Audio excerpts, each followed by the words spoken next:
আসসালামু আলাইকুম। একটি গরুকে সুস্থ সবল রাখতে সর্বপ্রথম গরুর ঘরটিকে রাখতে হবে পরিষ্কার পরিচ্ছন্ন।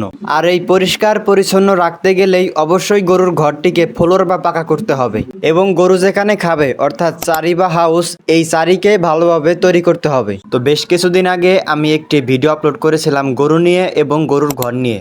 আমি এই গরুটি কত টাকা দিয়ে কিনেছি এবং গরুটিকে আমি কি কি দানাদার খাবার দিচ্ছি এই বিষয়ে আমি আপনাদের সামনে একটি ভিডিও উপস্থাপন করেছিলাম। তখন আমার এই ঘরের মধ্যে ইট বিছানো ছিল, আর এই ইট দেওয়ার কারণে গরু ভালোভাবে দাঁড়ায় থাকতে পারতো না এবং গরু ভালোভাবে শুইতেও পারতো না। তো এজন্যই গরুর ঘরের মধ্যে সুন্দর করে 3টা হাউস বা চারি তৈরি করেছি এবং নিচে থাকা সমস্ত ইটগুলো উঠিয়ে ভালোভাবে পরিষ্কার করে এরপর পুনরায় আবার ইটগুলো সুন্দরভাবে বিছিয়ে এরপর আমরা ইটের উপর দিয়ে সুন্দরভাবে ঢালাই করে দিয়েছি। আমার এই গরুর ঘরের কাজ শুরু করেছি সকাল 10টা থেকে এবং রাত 12টার মধ্যেই এই সমস্ত কাজগুলি আমরা সম্পূর্ণ করতে পেরেছি। আমার সাথে যাকে কাজ করতে দেখতে পাচ্ছেন তিনি হচ্ছে আমার এক ভাই। তো তাকে আমি বললাম যে ভাই আমার এই কাজগুলো একটু দ্রুত করে দেন। তো সে আমাকে বলল ঠিক আছে, আমি তোমার এই কাজগুলো দ্রুতই করে দেব, তবে তুমি একটি লাইটের ব্যবস্থা করো। ইনশাল্লাহ আজকে রাত্রের মধ্যেই তোমার এই কাজগুলো আমি সম্পূর্ণ করে দেব। যেহেতু এই সমস্ত কাজগুলো আমি নিজেই করতে পারি এজন্যই বাড়তি লোক নিতে হয়নি।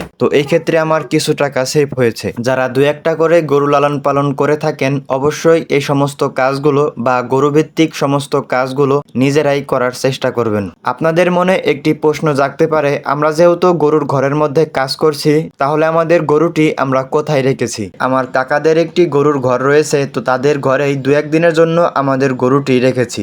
আপনারা ভিডিওতে দেখতে পাচ্ছেন চারিপাশে একেবারে অন্ধকার আর আমরা দুইজন গরুর ঘরের মধ্যে কাজ করে যাচ্ছি। দিনের বেলায় যেহেতু রোদ গরম থাকে, রাত্রে তো আর সেটা থাকে না। রাত্রে গরম থাকে তবে গরমের পরিমাণটা কম থাকে, এজন্যই যে কোনো কাজই রাত্রেবেলায় দ্রুত করা যায়। আলহামদুলিল্লাহ রাত 12টার মধ্যেই আমাদের গরুর ঘরের মধ্যে থাকা সমস্ত কাজগুলো আমরা সম্পূর্ণ করতে পেরেছি। আপনারা ভিডিওতেই দেখতে পাচ্ছেন আলহামদুলিল্লাহ এগুলো তৈরি করার পর কতটা সুন্দর দেখা যাচ্ছে। সকালবেলা ঘুম থেকে উঠেই এগুলোতেই ভালোভাবে পানি দিয়ে দিচ্ছিলাম, কারণ এগুলোতে পানি না দিলে তেমন ভালো শক্তপুক্ত হবে না। আলহামদুলিল্লাহ তার পরের দিন বিকাল বেলায় আমার আদরের গরুটিকে আমার কাকাদের গরুর ঘর থেকে আমাদের গরুর ঘরে নিয়ে আসি। আপনারা আমার জন্য সবাই দোয়া করবেন যেন আমি এই একটি গরু থেকেই আগামীতে বড় একটি গরুর খামারে পরিণত করতে পারি এবং আপনাদের প্রতি আমার অনেক অনেক দোয়া এবং ভালোবাসা রইল। আমি বেশ কিছুদিন ভিডিও দিতে পারছি না একটু ব্যস্ত থাকার কারণে।